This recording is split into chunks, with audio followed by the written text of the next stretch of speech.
Welcome back, everyone. My name is Dr. Wada. I am a pediatric and adult allergy, immunology, lifestyle medicine doc, and systemic Sjogren's patient. We are so excited to bring guests on that are really helping empower us all through their work. And I am so excited and honored to welcome Dr. Lyndsey Harper today. Dr. Harper is the founder and CEO of Rosy. It is a first of its kind platform that was formed out of frustration when she couldn't find modern and accessible resources to help her patients.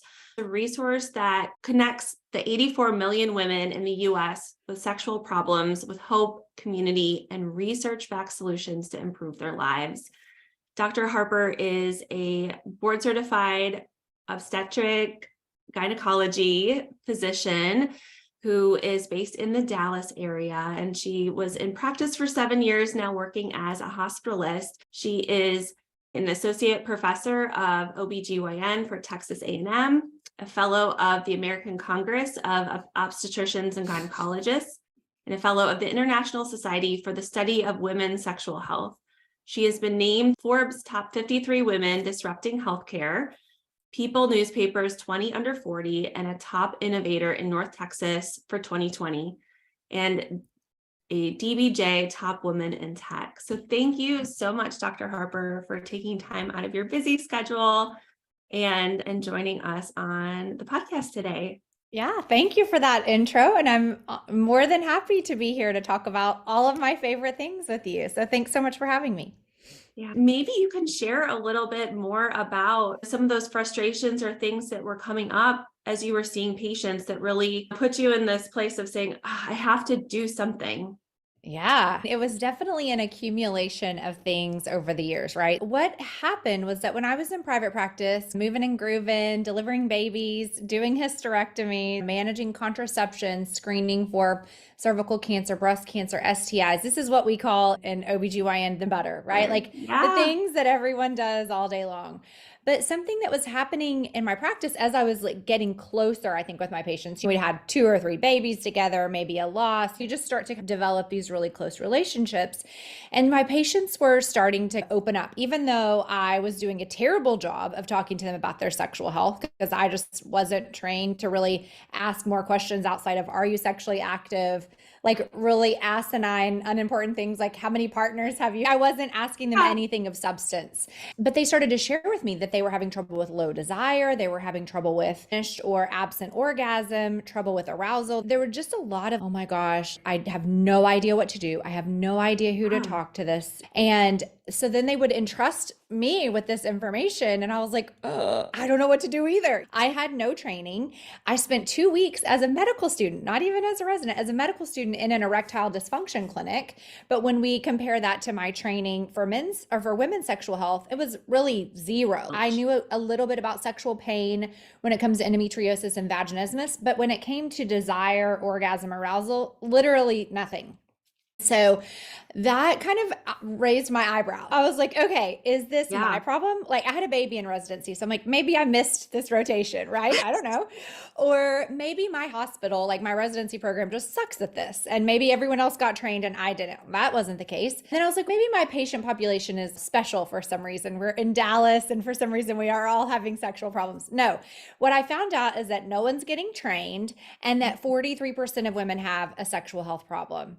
And I was like, oh my gosh, that's almost half of women. That's probably an underestimate, but that's what the data says. So that's what I say. Then we look over here. Okay, sexuality is something we just don't talk about. No, we talk about it a lot. And when it comes to men's health, pathologists treat patients with sexual dysfunction, particularly men, all day, every day. Primary care doctors are taught how to deal with erectile dysfunction and other sexual problems for men. So that really even emphasize the need, the urgency to do something now, right? Because this is a huge problem for women. None of us are getting trained and we are doing stuff. We can see that it's possible over here on the men's sexual health side. So how can we create at least some semblance of parity for women? Because the negative effects of the lack of conversation about this are that women feel like they're the only ones suffering. They're like, oh, if my doctor doesn't even know about it, like, I guess it's not that big of a deal. I'm just extra broken, just like it probably is with a lot of autoimmune stuff. Yeah. And then they think that there is no hope for them because nobody knows what to do or how to do it. And sometimes even worse, they're sold things by these lifestyle brands, not to name, I can name names. I don't have any shame in naming names, but where these things don't really work. So they're Yeah. like buying like random $400 yoni eggs and expecting to become a like sexual goddess. And that's just not what the problem was ever to begin with. That Yeah. really compounds the hopelessness and isolation and shame that these people feel. So I got real mad pretty fast. I'm like, oh my Yeah. God, this is a huge problem.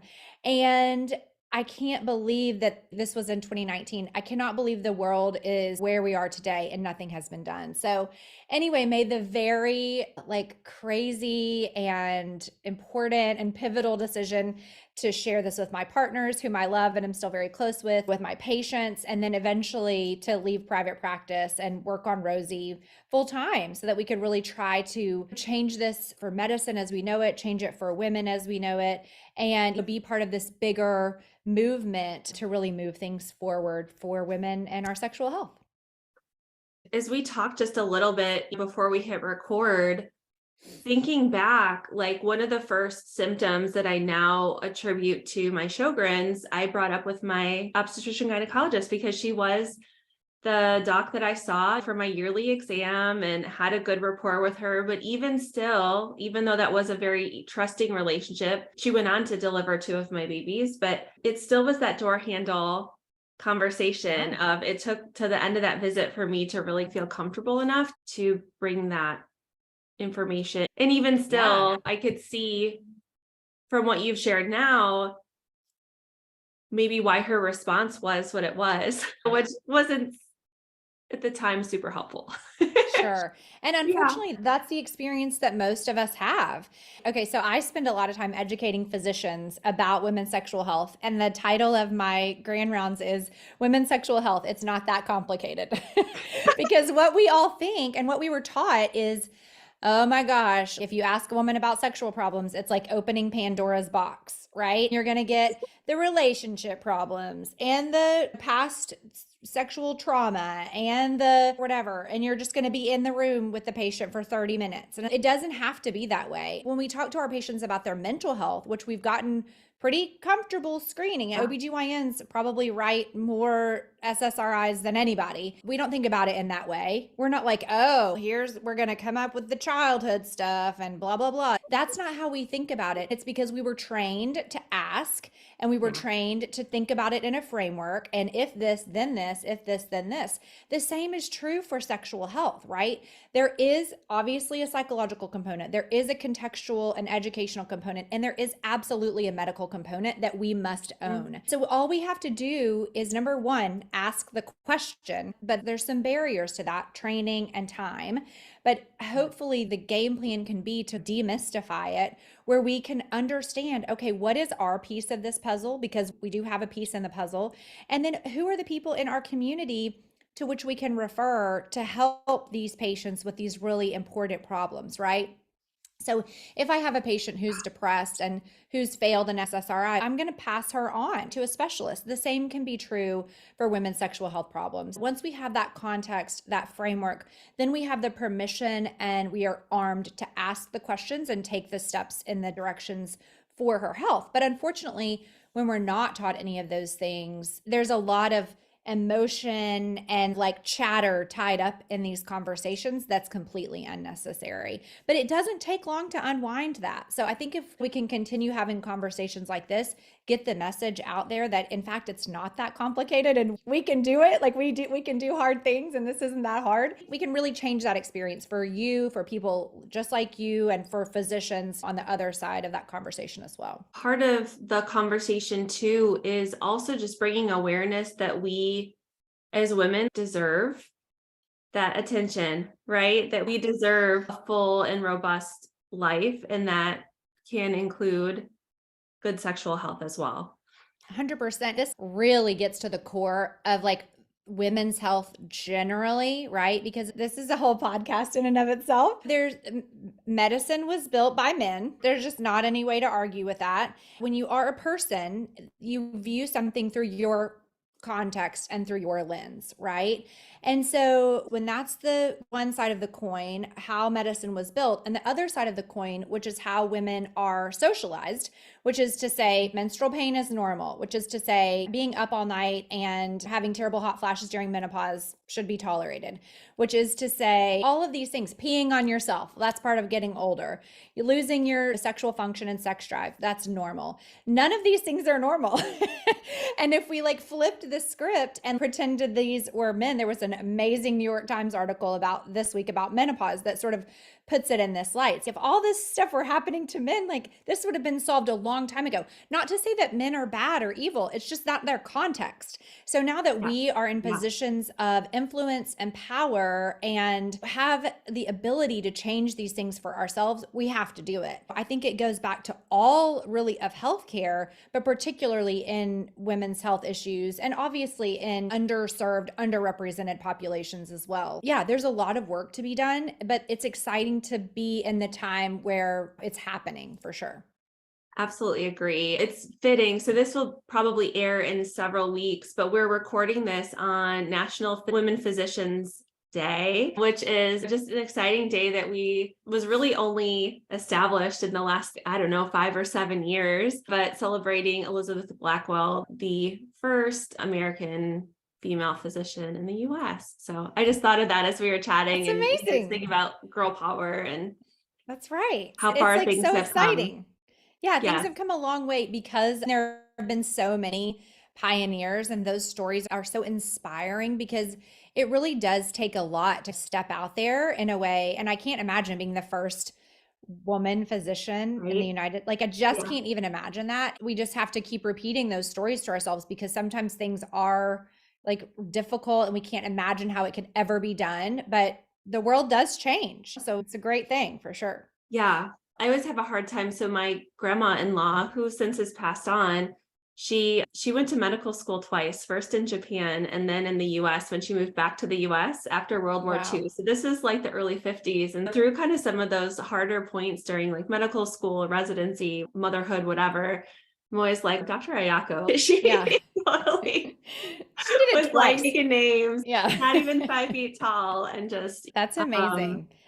My mother-in-law had 6 children. So when I have a parenting day, I'm like, oh, Carol did it. So can I. You know what I mean? We do have to have those touch points because we need all the support we can get for sure. Yeah. So I'm familiar with Rosy since you launched, and we had talked about that. And I had mentioned I still have my Rosy pen floating around my purse. I love that. But can you share a little bit about the resources that I'm sure you're going to do a much better job describing it than I will, but what is all on the Rosy app? Yeah. So whenever I was first thinking about what's a great way to make a difference, hopefully in this area, and what I learned whenever I was I went on to get a lot more specialized sexual medicine training, just FYI. What I learned is that so much of what women need is actually to be re-educated and behavioral change resources. That's not to say that's all of what we need, because it's not, but it's a big part of it. It would be like talking to someone about losing weight and skipping the part about moving your body and making healthy food choices, right? There are certain pieces that need to be in place for us to make progress. Exactly. And so really that's what Rosy represents, is an evidence-based place where women can access information that has been shown to improve sexual function and other behavioral health tools as well. When a woman downloads Rosy, we have an onboarding questionnaire that takes into account really all aspects of everything about her sexuality. One of my favorite sex therapists says that sexuality is as unique as our fingerprint. That is because there's so much context, right? There's how did we grow up thinking about sex? What have been our past sexual experiences? What's our current hormonal status? What's going on in our relationships, right? So this idea of Pandora's box goes from being intimidating to a beautiful experience that honors each of us as individuals, even down to religious context, which I love this aspect of things. If I ever go back to being a student, I'm going to get a PhD in religion and sexuality because it's just so fascinating. But we've created resources for Orthodox Jewish women, for Muslim women, for conservative Christian women.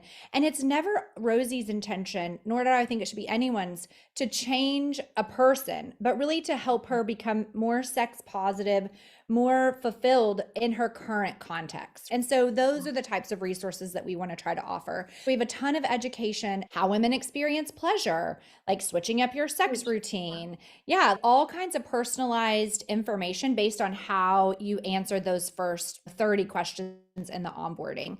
And we really try to tackle specific sexual health goals. So if you're trying to work on low desire or sexual communication, or a lot of our users just want to spice things up, then we can have like whole tracks to accomplish really lots of different goals. And we try to take into account different life stages as well. This is something that I think is fun to think about with sexuality is it's never like, oh, you run into a sexual problem and then you solve it, but it really stays with us throughout our whole life, from the time we're learning about our body parts when we're little kids all the way until we die. Hopefully that's my goal. It's negotiating the bumps in the road as we go. So maybe that's infertility, maybe that's trauma, maybe that's pregnancy and postpartum, maybe it's breast cancer, maybe it's your partner has a sexual challenge or issue. So there's always going to be something that we want to learn about or could use support for. And we have resources for all of those life stages as well. We have a library of erotica, which is an evidence-based way to improve sexual desire. And actually, we have some new research coming out on erotica, which it just time and time again proves itself over and over. It's fascinating. And this is in part two. What I find so cool about what you're doing is that it's this interface in addition to providing this empowering education, but also leading back to the body of research that we have to only grow this. Absolutely. That's so fundamental to who we are as a company. We started doing research within the first 6 months that we launched with like very little funding. We've been able to just crank it out. Conference after conference, we're presenting something. And the really cool thing that we're working on right now is getting our whole database IRB approved so that academic researchers can send us an email and say, hey, I'm interested in infertility and sexual function, or menopause and sexual function, or aging parents and sexual function. Like literally, we have so many different ways of looking at this stuff that we can then share the de-identified data so that we can contribute back to the greater body of knowledge. And that's so important because I think at this point, and for probably the last couple of years, we've had the largest data set in the field. It's just because no one's ever done anything. It's not because we're like extra amazing. It's because nobody ever did it. So I think that's such a powerful like moment for us where we can be like, hey, we are not in this just for us. We are in this for the greater change that we want to be a part of. And so I'm super pumped about that. We're hoping that approval will come through in the next few weeks. We can help to give back. And that way we can like make new discoveries and understand things better. There's just so much to uncover that we don't yet know because once again, we've just not asked the questions. I forgot more things though. We also have community on the app where people can talk to one another anonymously. Then one of my favorite things, which are group coaching and workshops. So it's like group interactive moments where women on the platform come together anonymously, share their struggles and get like expert coaching or expert workshops led by sex therapists and things like starting these conversations that we all want to have. And then also individual coaching is available as well. So I hope that I named them all, but I think that I did. So thanks for letting me. Oh my gosh. Yes. And folks can download it from like the app stores, right? That's right. Yeah. We're available in both app stores. And there are like, you don't have to pay to download the app. There are paid tiers of subscription based on how much support you want or need, but you can check it out completely for free. Do you have kind of like physician specific mind? Yeah. There's a special sign up on our website for physicians and healthcare providers more generally. Anybody who has an NPI, and they can come to our website, sign up. They get completely free access to the platform so that they can vet it for their patients. And then we'll also mail them cards and pins like you have to share if they feel like it's appropriate for recommendation. Amazing. And you have a big platform you're speaking at coming up, you were saying, at the American College of Obstetricians and Gynecologists. Yes, yeah, I'm so excited to get to share all about sexual health. I spoke with one of my favorite sex therapists there last year, and this year they're bringing us back for more. Last year it was awesome. The room was like standing room only, and it just warmed my heart so much to see so much support for women's sexual health. The goal always, like we've already talked about, is to demystify, to rally the troops, and to really get at least one person in every practice really pumped about this so that they can lead the way for their partners and the patients in the practice. And then we can start to see more and more, just like we talked about, more research being published, more conversations being had. My goal really is for women's sexual health to be included on all women's health panels, right? So when we're talking about women's health, there's so many important pieces of that, but sexual health is absolutely one of them and needs to be represented every single time.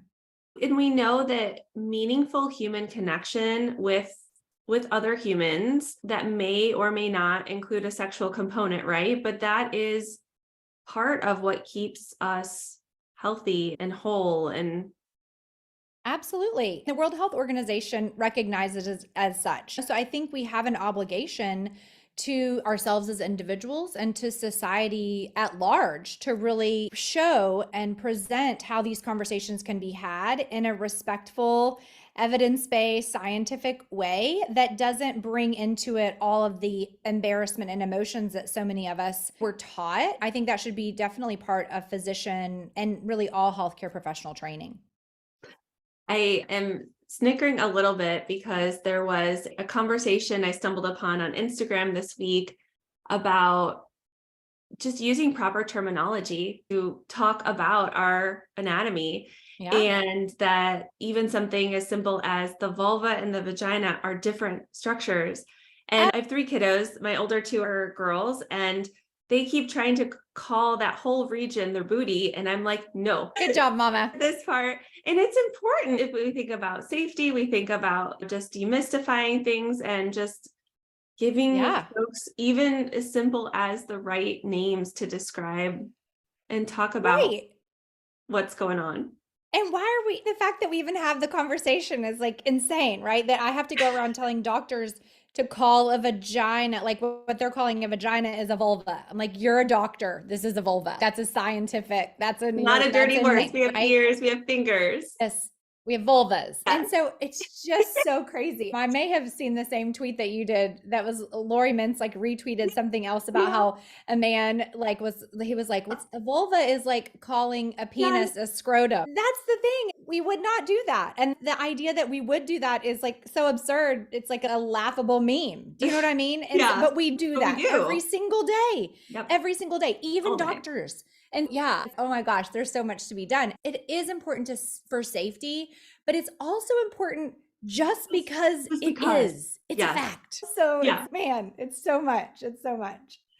So I have been starting to ask all of our guests if you had one closing thought that helps people feel more empowered and working on more confident in their everyday lives related to the work you're doing, what would you share with them? Oh, that's such a good one. I think that there's usually two things that I like to try to communicate. The first is that if you're having a sexual problem, you are absolutely positively not alone.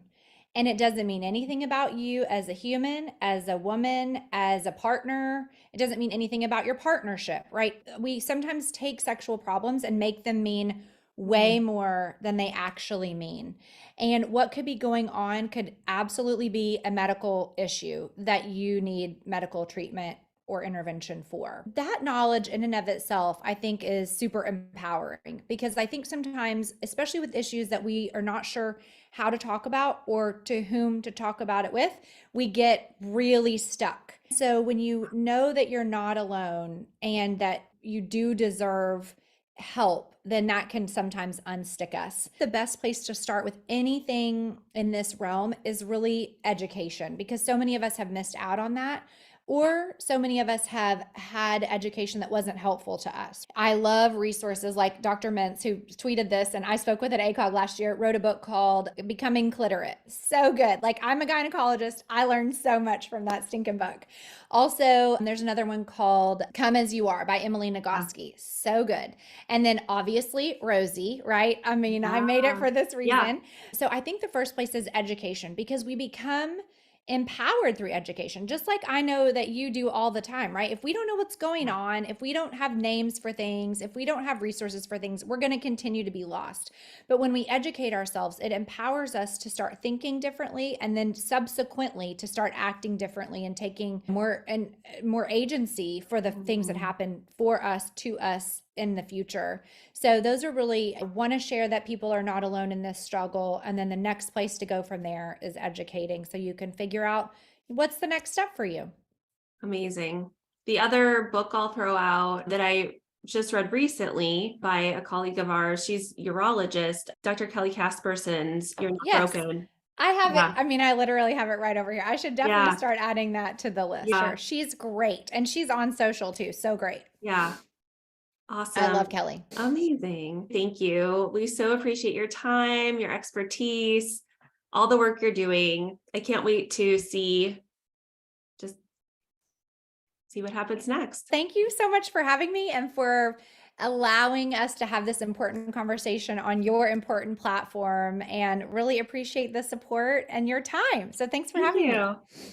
If you like what you're hearing so far and you think others would benefit from hearing it too, it would be amazing if you would take a few minutes to rate and review the Crunchy Allergist podcast. Ratings and reviews are the best way to make podcasts discoverable. I would love it if you'd give me your honest opinion, and of course, a 5-star review would be great. If you click the subscribe button, you will automatically receive weekly episodes without needing to do anything else. And if you feel called to share with your friends or family, I would be so grateful.